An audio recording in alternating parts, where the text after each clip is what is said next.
Next time, be a little more careful. Plan ahead, avoid unnecessary trouble, and most importantly, stay away from zombie takeout.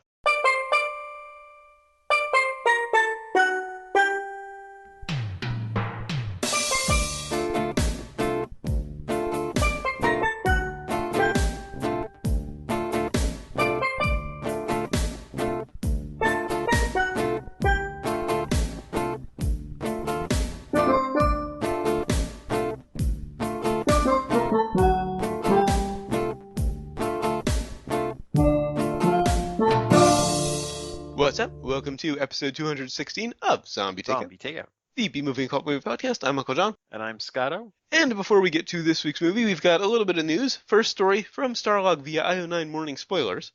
Escape from New York remake. A source has told Starlog that the upcoming remake will be more team-based as Snake Plissken traverses through a treacherous New York landscape with a rogues gallery of criminals who look to leave the island turned prisoner in exchange for the rescue of the captured U.S. president. The source also has a rundown of the team.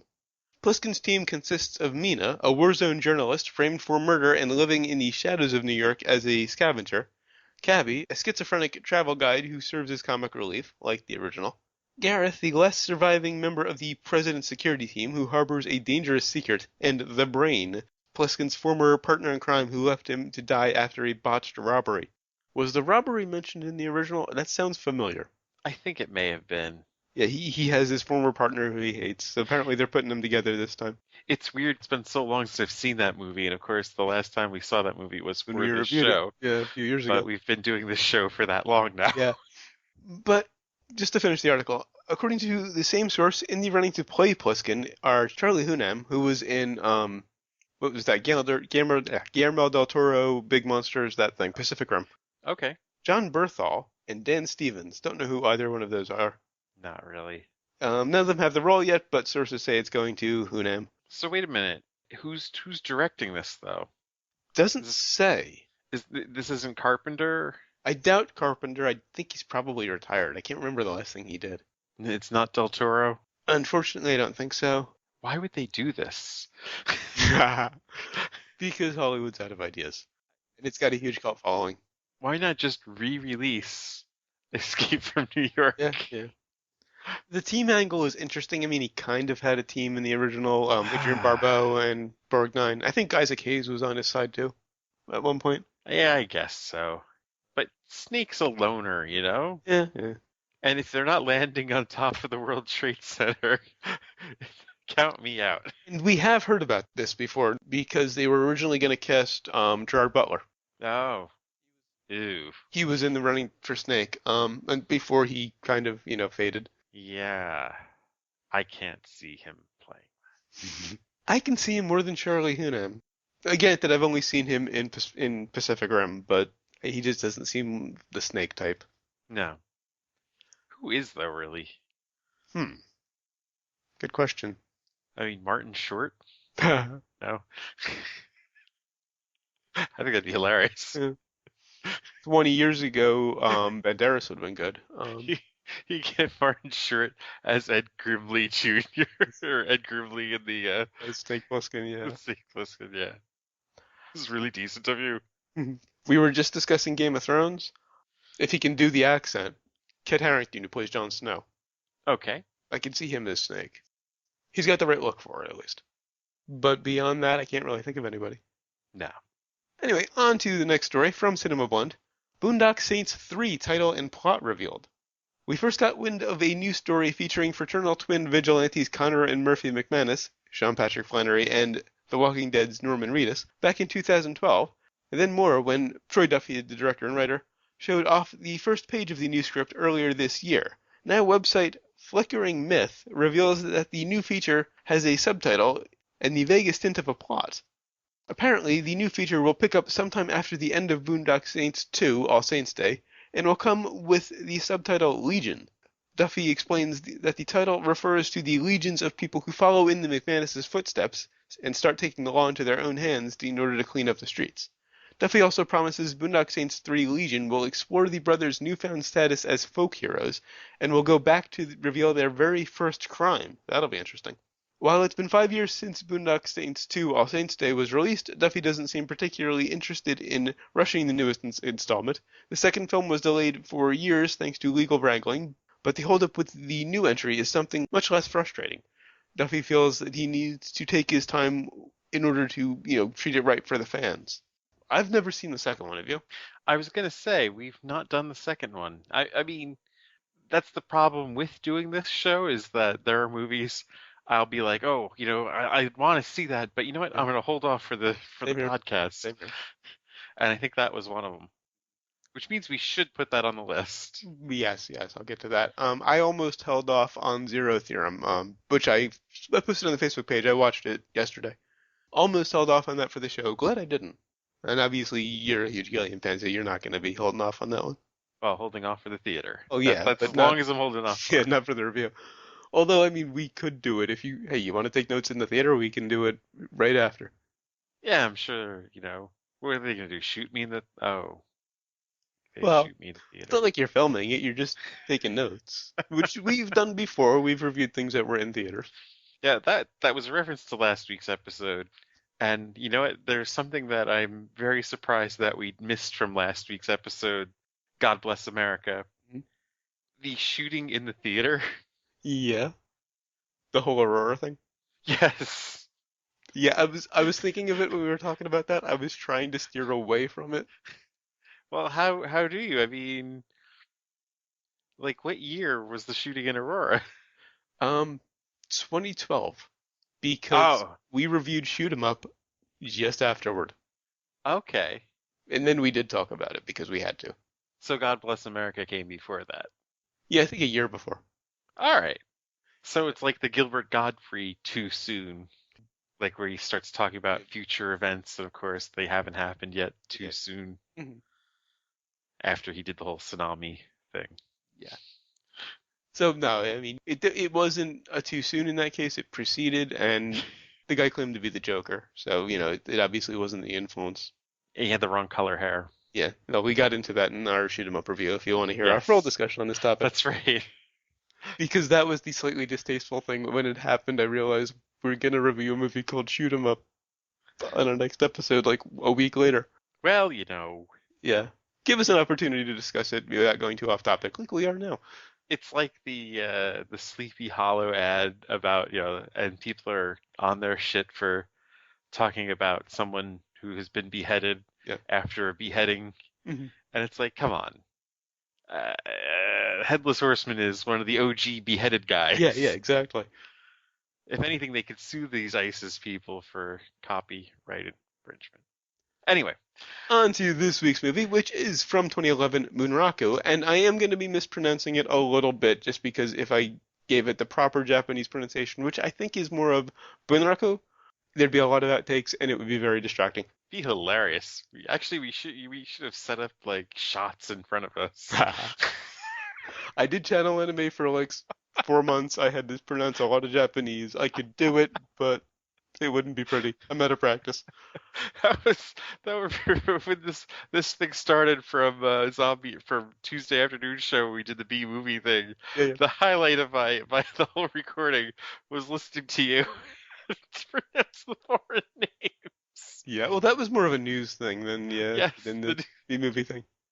Yeah. can you tell I'm putting off the impromptu plot summary? Of course, that brings us to the impromptu plot summary. Sponsored by the man with no name. Okay, we get it. You're a badass. Can we move on now? And also brought to you by sushi. It's just fish. Indeed it is. And someone forgot to cook the damn thing. Anyway, so yes, we have the man with no name on a train with the samurai who's, I guess, on an honor mission from his father. So they're on a train together to find the person. Well, they don't tell you what the man with no name's actual mission No. is. They actually never tell you in the movie until the very end, actually. Yes, it's pretty much one of his last lines. I figured it out a little earlier because they hinted a bit, but Yeah. I'm still not even sure if I understand entirely what the fuck We'll get happened there. there. But anyway, they are on a train because this is a post something world. I don't know if it's apocalyptic. I wouldn't say apocalyptic. There There's was two. a huge war, and as a result, guns were outlawed.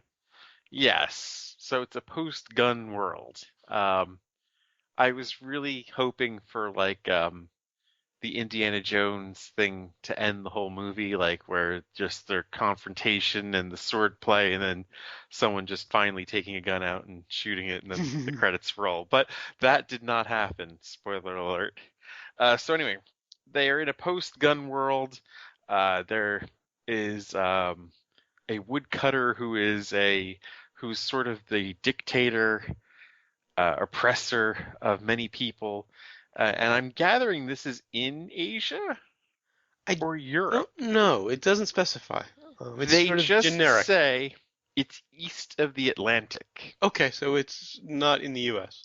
Right. That's all they're saying. They're east of the Atlantic. And at the end, they do show a rising sun, Yeah. which, of course, is symbolic of Japan. I would think if they were in Japan, they would talk about the Pacific. Hmm. So my assumption is they are somewhere in Europe Although a lot of or the Africa. architecture is very Japanese. Yes, right. There's many genres thrown together, but yes, Japanese is prevalent throughout most of this. But anyway, the plot. So there's the big bad dictator. He has his 9 killers, and they do tally each one, and they show kind of a place card for each one, which is kind of handy. But then they lose track of that towards the end. Yes. Well, it doesn't really matter except for number one. That's the only one. Or number two, the one at the top of the list. Right, right. It's the only one you really track. But anyway, so yeah, he lets them fight it out with each other, who can become the top dog if someone wants to move up in the world, or when one dies, he usually goes to replace them. Except he never got the chance to when this film goes, because there's a lot of them that are gonna die. Um, so yes, they come into this town. Um, there are the proletariat who are all dressed in kind of oh, they're the people, of course, and they're dressed in sort of like a Maoist kind of thing, which Or kind of sort of threw the me. Soviet Russia kind of influence there too, I think. They're called the proletariat. Yeah, but you generally associate like the gray clothes and in the cap, the build cap and stuff with more of China I than kind of think of that as generally Russia. communist.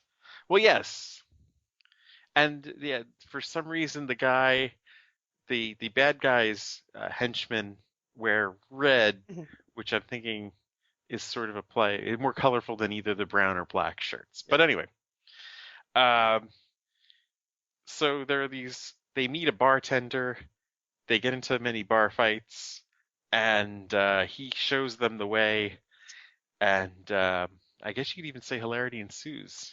Yeah, sort of. You know, take your generic men with no name movie, your generic samurai revenge movie, put them together with some interesting visuals. Yeah, this is very much mashup to the extreme. Mhm. Um, In fact, it was one of the things I was thinking of last night watching this was just have we really just gotten to this point where we can't have a movie of a single genre anymore? Now, I should explain that the title Bunraku is derived from a 400-year-old form of Japanese puppet theater, a style of storytelling that uses 4 foot or 1.2 meter tall puppets with highly detailed heads, each operated by several puppeteers who blend into the background wearing black robes and hoods. Probably where the modern stagecraft uniforms come from. Right. But th- yet the whole style Mm. isn't as much of a puppet show as it is the pop-up book. Yeah, yeah, that makes sense. The backgrounds look sort of origami. The bartender, Woody Harrelson, is working on a pop-up book, and of course, the sky kind of has this like folded paper look about it. The sun has kind of a folded paper look to it. Mm. Anything in the background is clearly painted or drawn, kind of sketched. It's kind of like the Aha video in color in a lot of ways. Yeah, yeah. And it's also shot entirely on a stage. In 2007, Guy Moshi, the director, said he's working on a movie that he described as an action fantasy circus ride into man's fascination with violence. It's sort of a spaghetti western samurai movie, and it's sort of shot on a stage and built entirely on a stage. And yeah, it definitely shows that it was entirely indoors. Mhm. Now, I should also mention that Mike Patton played the narrator. Mike Patton from Faith No More. It drove me nuts throughout the entire movie because I was like, this voice is so fucking familiar. Mhm. And then when the credits came, and it's so weird because they just came back into the news. Mhm. And he actually references a Faith No More song in the movie. When the drifter is jumping across rooftops and he comes down punching one of the guards, the narrator, Patton, says, "Happy birthday, fucker." Right. Right. Now, much like God Bless America, I saw this on Netflix just over 2 years ago, June of 2012 in this case. So you've done a lot of movies that we would be doing on your own anyway. Yeah, this was one of those. It looked so interesting when it was in theaters for about 5 minutes that I couldn't wait. I never knew this was in the theater. For about 5 minutes, and I saw a couple of ads, and it looked really interesting. So as soon as it made it to Netflix, I had to see it. I don't think I've ever seen an ad for this. I had never heard of this movie until now. And I thought the narrator was interesting at the beginning when he's setting everything up, particularly Yeah. because of the puppet show angle. Right. Got a little old. I mean, Patton did a great job. He's got one of those iconic voices, particularly for our generation. But I don't think it needed a narrator beyond that initial intro. It's nice for consistency throughout. Yeah. I mean, a lot of movies do that where they just have a narrator in the beginning and then they forget they have a narrator. Yeah, true. Now, it is definitely a case of style over substance. I mentioned to you that it's similar to Sucker Punch in that respect, but it's a lot of fun. Sucker Punch was style over everything. Yes. There was nothing else. Fair enough. I mean, this had substance to it. In fact, Sucker Punch was, just so ridiculous. I mean, the problem I had with it was she would do this dance and then they would cut to a fantasy and then cut back to reality. And it was just, well, the dance just bent reality. Right. Whereas this is more like, I want to say Summer Glau, but not as graceful as she is, of course. The fight scenes. Right. Yeah, the reason this episode is called Dance Battle is because they look like something out of a very well choreographed version of a West Side Story. Because they're dance scenes, but the fight choreography is actually really solid too. It has its moments, definitely, the fight choreography. It depends on who's doing the fighting. Exactly. Gact, who plays the samurai, is a martial arts movie star over in Japan. I think Japan. So he knows how to use a sword. And a lot of the day players knew how to use their weapon. When you're dealing with someone like Josh Hartnett, a cowboy needs a gun, let's be honest. His fight scenes were a little off looking. It's kind of ridiculous. Number two's fight scenes were a little off because he actually had to act. Aside from Gact, anyone who didn't have to act and was just there to fight looked great. And Ron Perlman looked pretty good too because it's Ron Perlman. Well, he didn't have like fight. No, he just had the one at the end. Yeah, and it really wasn't much. That was more of a beatdown than a fight. Yeah. And it's Ron Perlman. He can do just about anything and it looked cool. Exactly, yeah. And in addition to Puppet Show, this also had a very strong comic book look. Definitely. The Japanese subtitles were in the middle and were very sort of almost probably in Comic Sans and looked definitely like word bubbles in a comic book. And a lot of just the way it was shot reminded me of comic books and the color palette, which I loved. It's a very colorful movie. It annoyed the hell out of me at first, the comic book motif, I guess you could call it. Yeah. All I was thinking was like, Dick Tracy was how many years ago?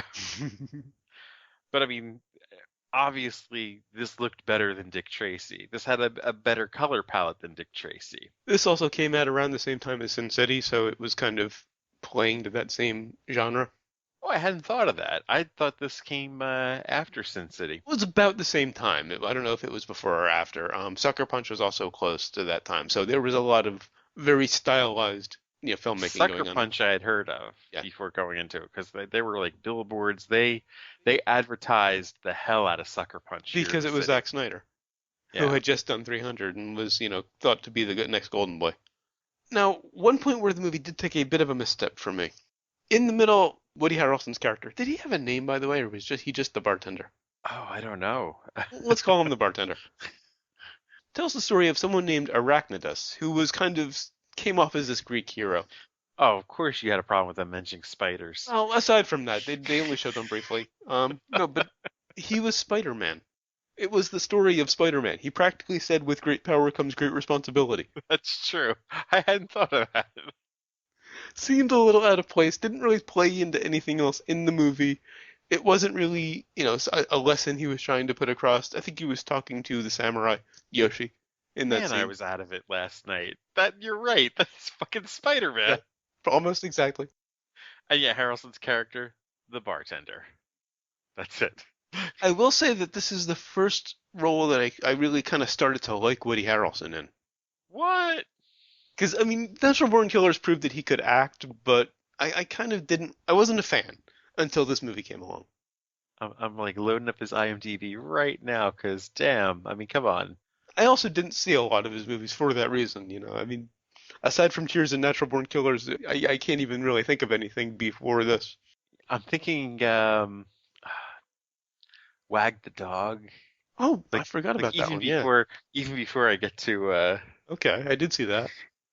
That was more for, like Leary and a few of the old timers. I saw that one. that was a nutty performance. LA Story. Kingpin? And I avoided the Farrelly movies. Fair Brothers. All right. I remember he was in it, but it's a Farrelly Brothers movie. Aside from Something About Mary, I tried to avoid them. I'll go with Wag the Dog as like the first one that really got me as a fan of him as an actor, and that was really a goofy performance, but it was still good. And I think maybe that's why that one didn't really hit that mark for me, because it was goofy. It was very much Woody from Cheers. This is completely Well, different. it was a insane Well, way from yeah. The bartender, and much like Natural Born Killers, a completely different person. And Yeah. I think this one appealed to me because he was just kind of a normal guy, and he was, he was Yoda basically. Yeah. Oh yeah, definitely. And I'm not going to nitpick anything, science related in this movie, Well, because science doesn't exist in this. no, it's very much a fantasy universe. They're paper people. Yeah, but they were using a film projector to show a live feed during the card game. Well, right. Because the woodcutter, the villain, Perlman's character, was in one room separate from the game, for safety. And he's watching the game, and they're seeing him with film projectors. And they had film. They weren't Of digital course. projectors. Right. I'm not quite sure how that works. Well, they worked every piece of technology from the last. I mean, I guess there wasn't a television in there, but I mean, they had somebody doing the telegraph.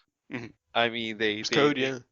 right. They worked it all in there, So yeah, I guess they had to fit film projectors in there somehow. and it was a black and white film. hmm It was a video monitor, but they were using a projector, the black and white. hmm Now there was one particular fight scene that really stuck out to me. The scene on the tightrope, or rather the trapeze net. Oh yeah. I mean, it basically acts like a trampoline, but this to see a brawl, effectively, it was an unarmed brawl on a trapeze net, was brilliantly choreographed. Yeah, probably Harden's Yeah. best fight scene. Well, because he just had to run and kind of throw punches just before the guy flipped out of his way. Right. That scene, that whole circus scene is really where the movie started turning me in with it, more. Using the whole acrobatics as a means of fighting, I thought was brilliant. Just having the people jumping at them, not sure when they're actually going to attack or when they're just jumping at you, Mhm. and having the whole duck and punch was probably the best one, I thought. And I also liked when they were, on their way to the woodcutter. The two quick fights in, just shown in silhouette Oh yeah. Because they were just very quick. They Gact and Hartnett's character, the samurai and the drifter, just dispatched their opponent very quickly. But they had to show them getting some opposition.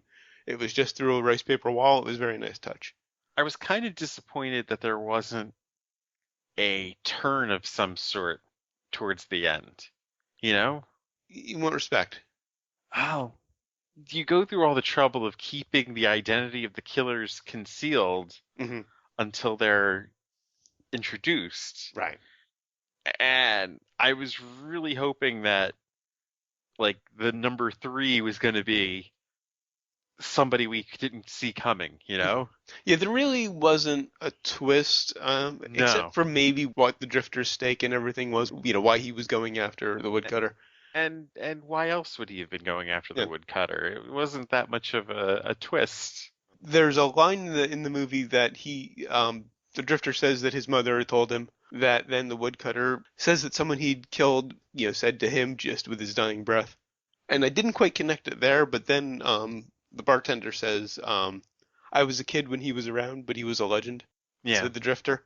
And that's when it clicked, and that's when I remembered, that line, repeating and realized he's talking about the drifter's father, who was the guy who the woodcutter killed. Yeah. And, you killed my father, prepare to die.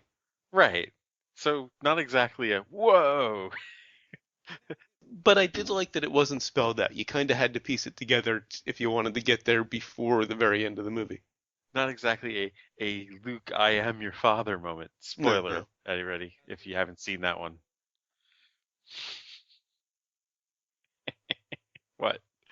Scott Mendelson of Huffington Post pointed out that the film is certainly a case of style over substance, and the utter lack of substance may be fatal for some viewers, but the picture boasts a unique visual palette and some interesting ideas, and this is the important part.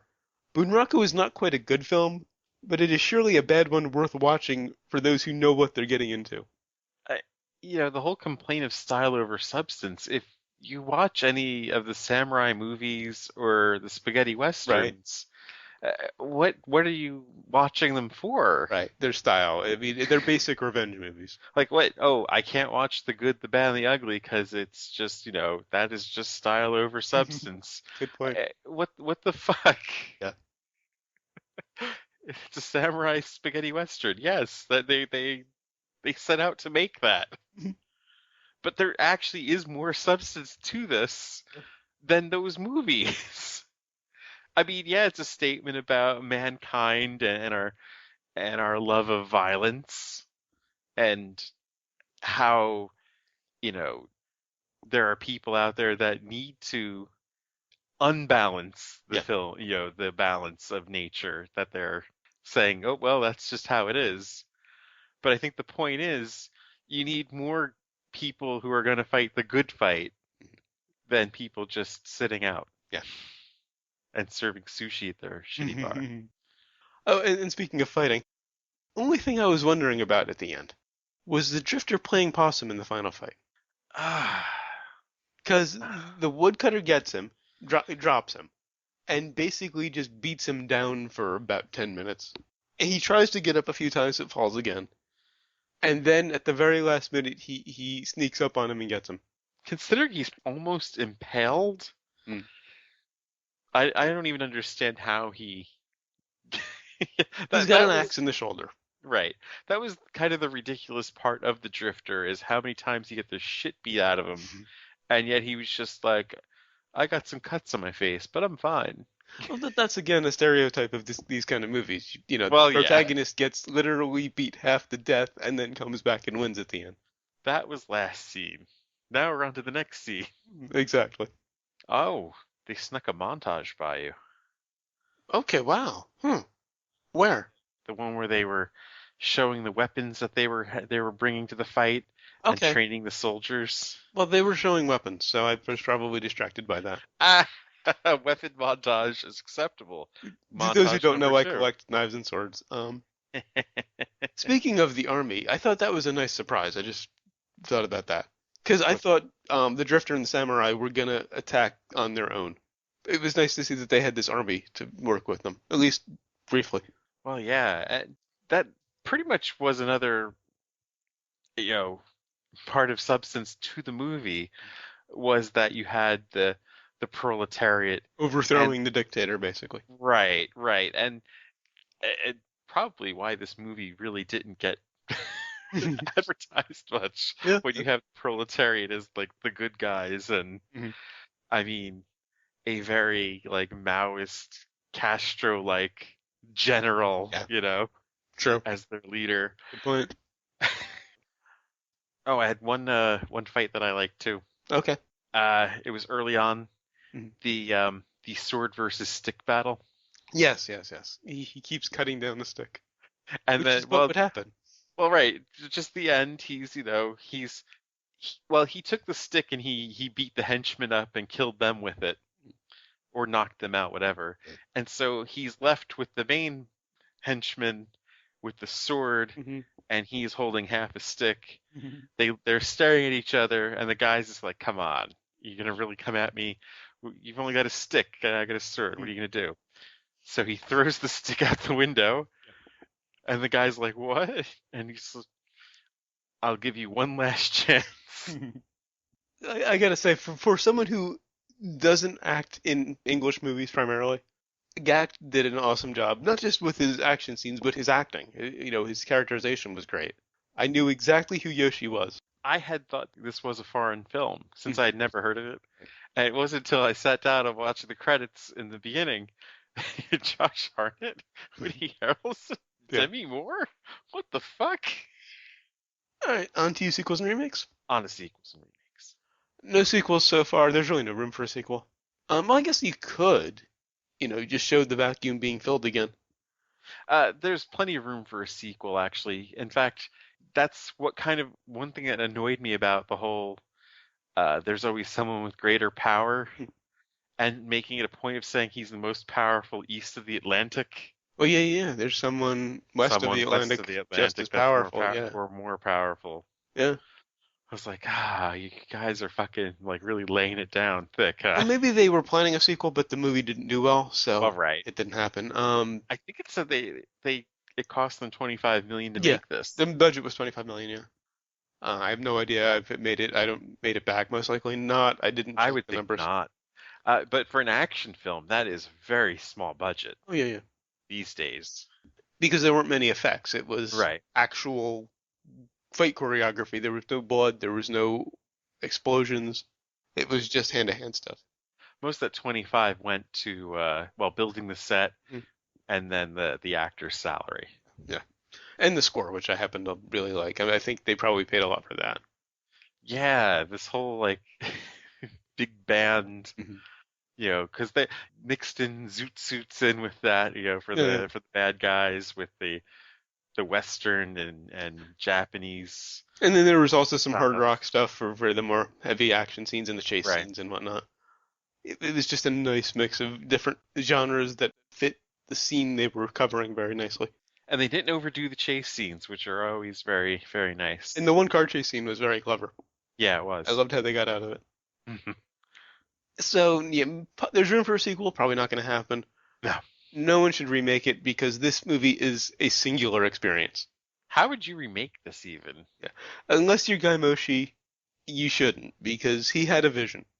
Yeah. We'll see what we thought of that vision, but it's definitely a unique vision, and I don't know who could remake this and make it interesting. Right. Unless they just did a cartoon. Yeah, yeah, an animated version could be interesting. Yeah. Maybe that's where you go with the sequel, is The turn into an musical. animated series. All right, on to Brains. Out of brains.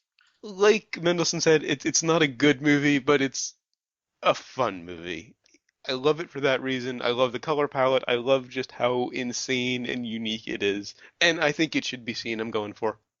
I'm right there with you. I was at 3, and then it's like, well, Mike Patton definitely gives this a brain. But yeah, it's something you should see. It's visually be nice to see this in the theater too, actually.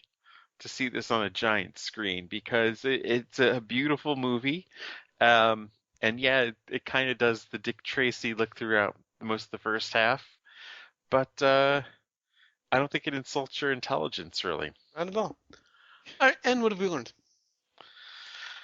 Ah, that you shouldn't make someone eat wasabi on its own. That scene hurt. I don't know. I've never even had wasabi, but I know it's hot. And I actually that's the only thing part of sushi that I'll eat. ah. Well, rice too, of course, obviously, but I love wasabi. And I learned that things never go well before first going wrong and then getting worse. All right, so until 2 weeks from now, we're taking next week off, when we'll be reviewing A Fantastic Fear of Everything. Go to zombietakeout.com, check out the album art, the episode description, of course, the episode itself, which you're already listening to. Links to find us on Facebook, Twitter, Google+, and YouTube. Links to subscribe via RSS and iTunes. Please leave us a rating and a review on iTunes. We'd really appreciate it. You also find the movie list, every movie we've reviewed so far, and every movie we're going to review, up through the next 2, I think. We gotta add some more soon. Yes, we do. The request form, if you've got a movie you'd like to hear us review, please leave it on the request form. We'll get to it. And the recommendations list. I'm really surprised you put it on the rec list. I love a good kung fu movie and a good spaghetti western, and it was kind of the best of both worlds. I expected it to be Sucker Punch all over again. I'm pleasantly surprised. When the dancing has a purpose, it's fine. Yeah. You can also email us, zombietakeout@gmail.com, or leave us a voicemail at 414-368-CTO1, or for the alphanumerically challenged, 414-368-9861. Once again, proving my theory from last week. Of course, always remember that you will always be calling from the middle of Milwaukee, and until next time, always remember, never forget, wherever you go in life, there you are. There you are. It's for people with imagination.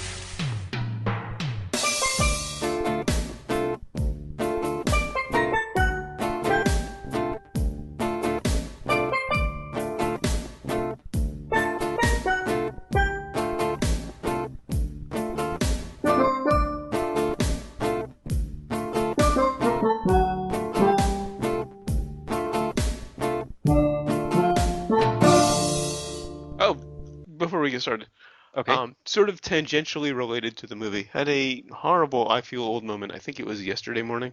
Oh, yeah. Someone posted an article on Facebook saying that Faith No More was releasing their first album in 18 years. Yeah, I did that too. I was like, oh wow, that is awesome. And then I came back like 2 seconds later. Like, wait, album of the year was 18 years ago. I distinctly remember Last Cup of Sorrow. I love that song. It doesn't feel like 18 fucking years ago. It feels like maybe 8 years ago. Oh yeah, that was off that album. Yeah. Okay. I had to check Wikipedia to make sure that was the song, and yeah, that was the big single off of it. I really liked that album too. Just 18 fucking years.